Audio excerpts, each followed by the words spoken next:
Ignizol was one of my favorite and most used summons in Legend of Zelda's Echoes of Wisdom. Zols are creatures that can be found around Hyrule. They are found early in the game and are a fire elemental type Zol. They are very round in shape, they have big eyes, and they take on a slightly different appearance depending on their elemental type. Ignizol's candle-like form takes the cake for having the most creative interpretation of their element over all the other Zol types in my opinion. Not only that, I feel like it's an unsaid truth just how great the Ignizol Echo is. Everyone knows the Bed Echo is great, but that's there to serve a different purpose. Get to point A to point B quickly and in a cost-efficient way, or for taking a cheeky nap for rejuvenation if needed, all coming in at the cost of one mere triangle. But what about the equivalent of such convenience and popularity for our enemy-type echoes? For me personally, it was Ignizol by a long shot. For the cost of eventually just one triangle with upgrades, whenever I needed a torch lit, or a way to quickly burn down a field of grass so that I could make sure to collect every rupee and resource quickly within an area, I knew I could always rely on Ignizol's help. And not only that, I was also rewarded by getting to watch their little blobbing up and down selves march forward to do their job while I sat behind my screen in admiration, considering how I might go about trying to make some Ignizols of my own in real life. Just like the Bed Echo, Ignizol is capable of being used creatively. They can help us solve puzzles, as well as leave a trail of destruction behind them. Plus, it's cute, making it potentially even more dangerous, and perhaps greater than a Bed Echo could ever hope to be. Seriously, that animation was not how I imagined this chew-like creature to move, but I like it. You can just see the determination flowing through their entire being as they move toward their target, and it is adorable. Also, sound out down below, what exactly are they? At first I thought they were for sure this game's version of a chew creature, until I saw the chew design from Wind Waker / Minish Cap later on in the game, which had me looking into Zols, chews, whatever these are, and it all just kind of left me here wondering now if I'm the only person who ever thought they must all be the same thing for some reason. Anyway, something about summoning a crowd of these Ignizols made me super happy while I played the game. Just look at these frontliners doing their best. Zols at war. Something so cute and so earnest at work, aka willing to give their life to the player's cause. Which also made me feel like this game was Zelda's Dragon's Dogma Light. Our echoes have such pawn behavior, if you know what I mean. So, let's create more than one of these echoes to properly revere and respect those efforts. To those Zols lost, fallen, or perished by their greatest nemesis, a body of water, and to those who will be summoned again. So, let's start by creating a trio of Ignizols, the Fire Element Zol in Echoes of Wisdom. Our first step will be to create 3 little balls made of tinfoil. I'll tear away some and get to work. It's been a while since I've sculpted anything, to be totally honest with you all, and I can recall being excited and feeling like it had been way too long as I filmed this. It's always easier to add on tinfoil to your shape than to take some tinfoil away, so it's a good idea to start super small. I decided to film at a weird angle here. I'm using a new camera in this video, and if you've been here before, you'll know I'm always experimenting, and thought it would be fun to try to switch up angles every once in a while in the video, so hopefully it turns out better than it's starting as we go. But anyway, although I described the shape as a ball before, they're more like little domes, with a round body and a flat bottom, kind of like a gumdrop candy. I'll cover up the tinfoil structures using some white clay from the brand Cause Clay. If any of you have seen the Intellect of Our sculpture series I have up on my channel, we will be taking a very similar approach when creating the shape of the body. I'll be looking at the negative space around the shape I've made, adding and taking away mass whenever I see any sort of discrepancies. You can surprise yourself with how long these steps can take, and for me, I'm in no rush. Taking your time with your foundation is always the most important part, especially if you want to have a polished looking recreation in the end. So I'll allow myself however much time and space I need to do this. Take it easy and do my best. あんまり気にすんなよ。アスマの言うことなんてよ。もっと自然のまま気楽に生きていきゃいいんだよ。 Sculpting to me is like following down a twisted path to get towards a break of light that's in sight and somewhere off in the distance. You might get lost getting there, and it can take time. You can make progress toward the light, and even backtrack to where you made a wrong turn, but it doesn't really matter how long it will take you to get there. You just know you will if you keep trying and believe in yourself. Even with really simple forms like this, sometimes getting there surprises me in how much effort it took. But what does that matter? Who else is going to know that except me? And isn't it nice that I offered myself that space to explore? Just a thought as I edit this. When I'm satisfied with the shape of the body, I'll move on to the next to progress the sculpture to the same point, where I have all three ready to be smoothed out with alcohol, brushes, some flat-sided tools, as well as the use of my hands. I've made some series of sculptures and pins where I've tried to make more than one of the same sculpture at the same time, and to be totally honest with you, I don't know how some artists out there do that sort of thing at the frequency they do. I find it really tiring and mentally challenging to do because any sort of difference between each sculpture drives me mad to look at. I always try my best to make each sculpture nearly identical to the next, but really tiny differences can happen very easily when you're a human being and not a machine. Even if you were feeling so sure that you knew exactly how each part of the sculpture should look and take up space. The most of anything I've made at once was 4 of the same sculpture, and it felt so tedious and annoying to be bouncing back and forth on that many sculptures. So, somehow, making 3 of the same thing has always felt better to me. This is why mold making is also such a beautiful thing. Generally an expensive thing though, which is why I haven't gotten to testing it out too much myself. Although recently I've seen some pretty incredible, creative ways to create molds using cosplay on my feed from one of my favorite polyamor clay artists, and so it just makes me smile to know that money perhaps doesn't necessarily have to be such a large determining factor into whether or not someone would like to focus on that type of art. I think a lot of what makes my art so cool is that there really is only ever going to be so much of it that will ever be produced. Only so much of my energy that I'll be able to expend toward the craft. Every single item is a unique thing that I put every fiber of my being into at one point in my life. Something I decidedly willed into existence with the work of my 2 hands. Once one little body is smoothed out, I'll put it aside, covering it up to minimize any dust particles from finding its way onto the drying clay. White clay can be particularly difficult. Just like how white cars are more obvious when they are dirty, so too is clay, and it makes it so you're constantly at war. I'll make sure to turn my sculpture over at some point so that the bottom has a chance to dry as well. I'll also make sure to clean out my tools and my fingers of any clay residue as needed as I work. It's incredibly important to make sure to remove any clay from your fingers. Polyamor clay is a non-toxic product to work with, but it is not food safe, and whenever alcohol is placed on top of the clay, it begins to dissolve and can become quite a mess. In that wet, dissolving form, it likes to stick to any surface it's touching and can be a little tough to clean off. It's smart to use some alcohol to help remove it totally from whatever it comes in contact with. I like to wipe off as much as I can with a paper towel, and then I like to cleanse with alcohol, and then with soap.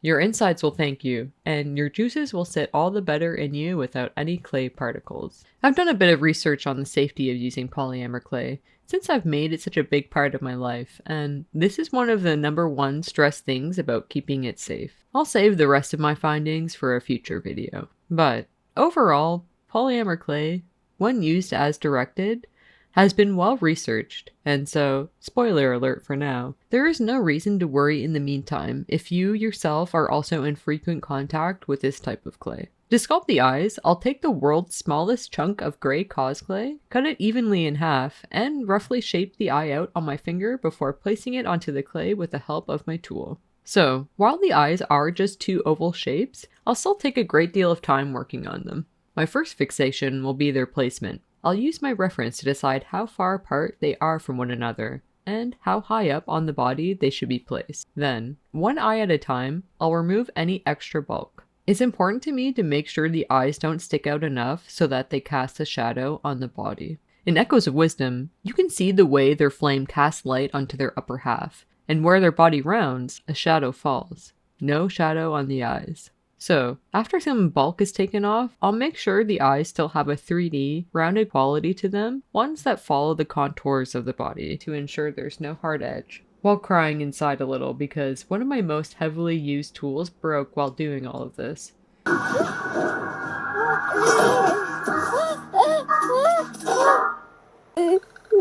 I'll put it to the back of my mind for now and move on to clean up or adjust anything I'm not liking with the first eye.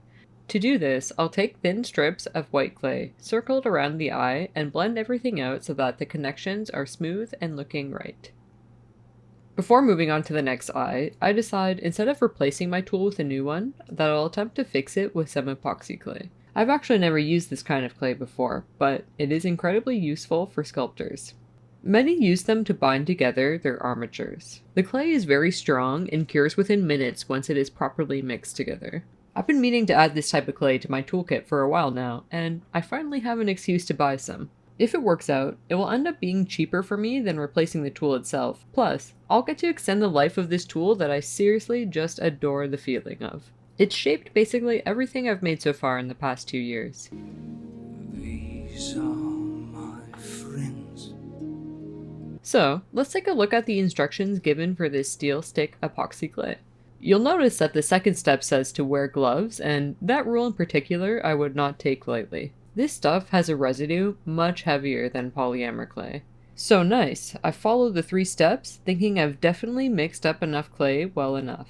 But, unfortunately, I didn't cut deep enough into the stick to actually get the second part of the clay required to activate it, so after setting aside my sculpted band-aid for a time and returning back to check on it, I found that the clay was not cured. I was thinking before that it was weird that there wasn't 2 different colors in the clay. I thought maybe this brand worked differently, but if that was the case, why would the instructions lie to me about the clay being a uniform color? It took me some moments to determine why this was, but eventually I decided to cut further into the clay to see if I was missing anything eventually though. And so, I tore everything off the tool, mixed in a good chunk of that core of the clay I missed earlier, and tried to make a new sculpted band-aid. This time it was pretty obvious that the clay was setting. The 3 minutes can pass by fast, so I tried to make the job as neat as I could, as quickly as I could. And I'm happy to say within an hour's time, my tool was good as new again, and kind of looking cooler than ever. I mean, come on, is this Hextech fashion or what? Or the equivalent of losing your arm as an anime character and getting a badass looking prosthetic upgrade. Definitely feels like a level up rather than a hindrance to me. When moving on to the next eye, I'll use my newly modded tool to make sure the eyes line up to one another at the top and bottom. And then I'll repeat the same steps on the second eye, then finally seal the design by smoothing out their eyes with a small amount of alcohol.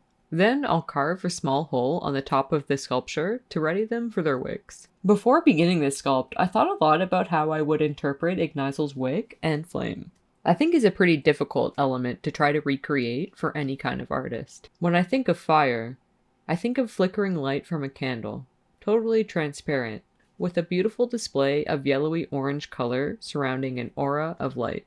When it comes to creating a transparent flame physically, I've seen many interpretations, most made of plastic or resin, and something about it always looks a little disappointing to me, even if the artist is using advanced techniques such as adding LEDs.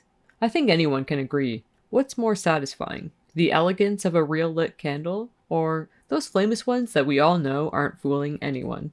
Let's all admit it. It doesn't cast nearly as much joy in anyone's heart. By contrast, water looks incredible with resin. It can be made to look so realistic when still, or even frozen in very believable looking movement, achieved through layers of painting and resin to create this very satisfying looking depth. But fire is so alive looking. I think it's best recreated with illustrations and animation. So I thought, why not just create the wick? Ignizols are kind of cute when their flame is out, and they have moments left to exist before disappearing into whatever place it is that all echoes go when they die. I also thought later on, when the sculpture is finished, I can attempt to play around with creating an illusion by placing our flameless Ignizol in front of a tea-lit candle, at least for their final photo shoot. This way, there will be no sacrificing the real beauty of a flame. This isn't the only thing I thought about though when it came to creating the wick. I knew I wanted the wick to be real, so that the stem of each Ignizol charmed whoever looked at it with that waxy texture on their wick, and so that they look just that little bit cooler in their final glamour shots. I'll experiment a bit with some ideas to make this happen. I've grabbed a bowl, poured boiling water into it, set a saucer with a hole on top of the boiling water, put a tea-lit candle on top of that hole, and place another bowl on top so that the candle can have their very own bathhouse experience. The candle will begin to melt, and that melted wax will become useful later on. Next, I'm going to take a tea light candle out of its holder and break it in half to take its wick. With a pair of scissor-shaped tweezers, I'll hold on to the wick, using the bowl as an ashtray for safety, and light the wick. If we are going to have an unlit wick, it needs to at least be burned in my opinion. Once a wick has been burned though, it can be easily turned into ash, or crumble apart if touched. So I'm going to grab our sauna bowl from earlier and dip the burned wick into the melted wax a few times to help give it a little more strength, as well as add back some of that satisfying looking wax texture. I'll make all of the wicks using this technique, learning on the way that the wicks look the best with a bit of white left at the base of them. It's how candle wicks look when they are burning too, so my aim was to try to get that look in each one as well. Grabbing back out our almost ready to be baked Ignizols once again, I'll drop each wick into the hole we carved out before, and test out how I want each wick to look, and which wick feels right for each sculpture. The wicks in the sculptures will have to be kept separate while the clay bakes. There's no way the wicks would survive the heat without the wax around them melting. Because of this, I'll seal the hole around the wick just enough so that I'll be able to remove the wick while the sculptures are baking and reinsert it later. I'm imagining adding more clay later and undercuring the clay with the heat of a blow dryer, but as you can imagine, that might be problematic since it could still be too much heat for the wick to take. So for now, I'm comfortable to save that problem for myself to deal with when the time comes. After baking our Ignizol crew, I make sure to equip myself with a mask and give them a light sanding. I begin by using a more coarse sandpaper to begin with, working my way to using a finer sandpaper. I honestly never used to do this, but I saw something recently that reminded me that's a thing people do, and then it ignited an old memory of a distant me in the past, when I was in grade 8.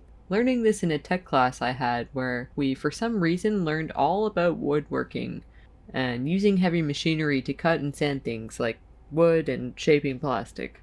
And my teacher frightened the class by telling us the disturbing fact that plastic will greatly outlive us all. Never would have imagined that existential dread was part of the tech curriculum.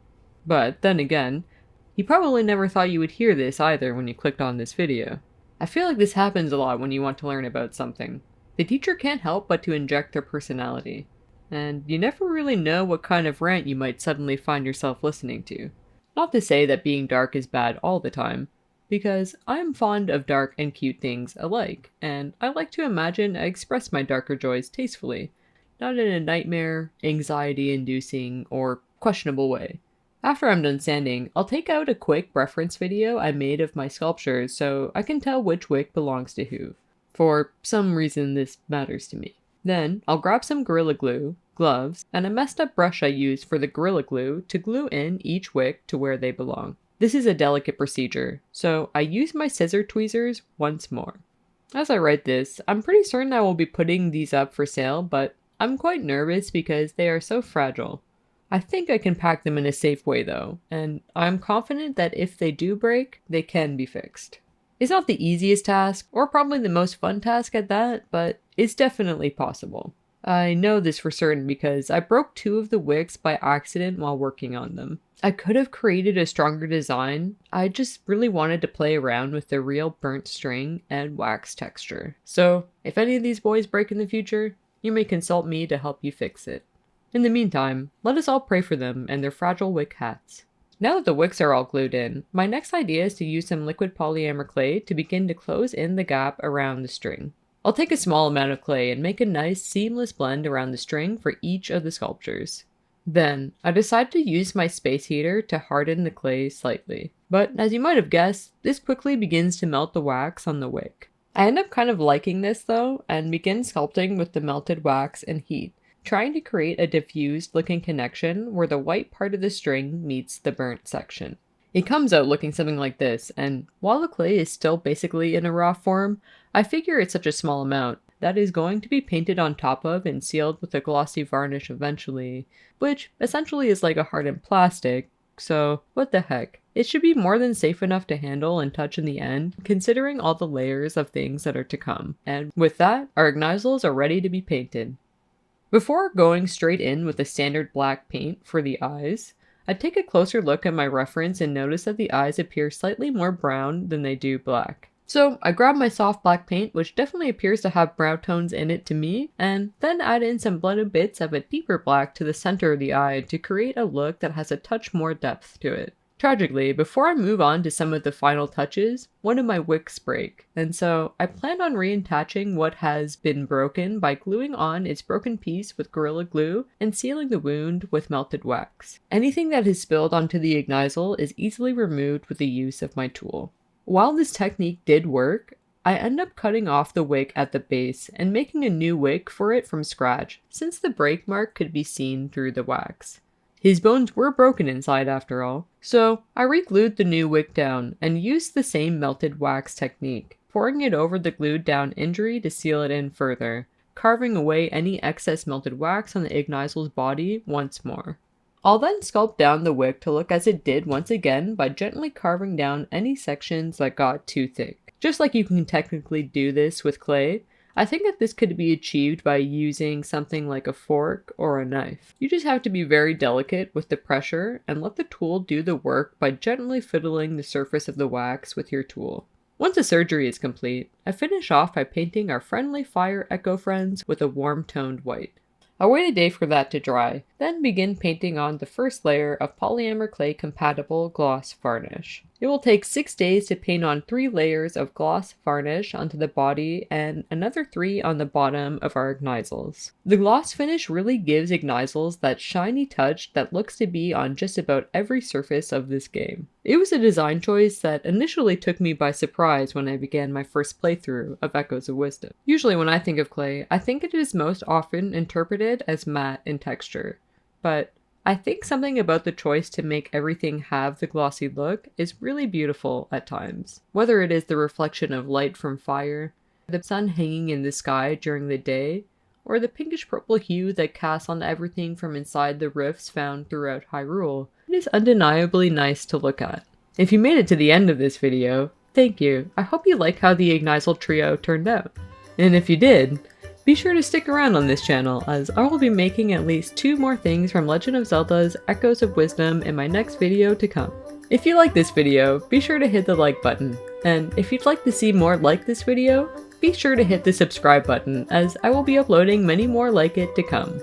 I received a lot more support than I could have anticipated for my last video, and it's been a while since then, so if you're continuing to stick around and made it far enough to hear this, thank you so much. I'm going to try to challenge myself to somehow learn to do this faster. Or perhaps it will always stay this way. Either way, I'm just thankful you're here with me. So until next time, you can find me on all socials at SoClayAboutThis, where I provide lots of updates and behind the scenes content. Cheers, and as always, it's been wholehearted and genuine. Hope to see you in the next one.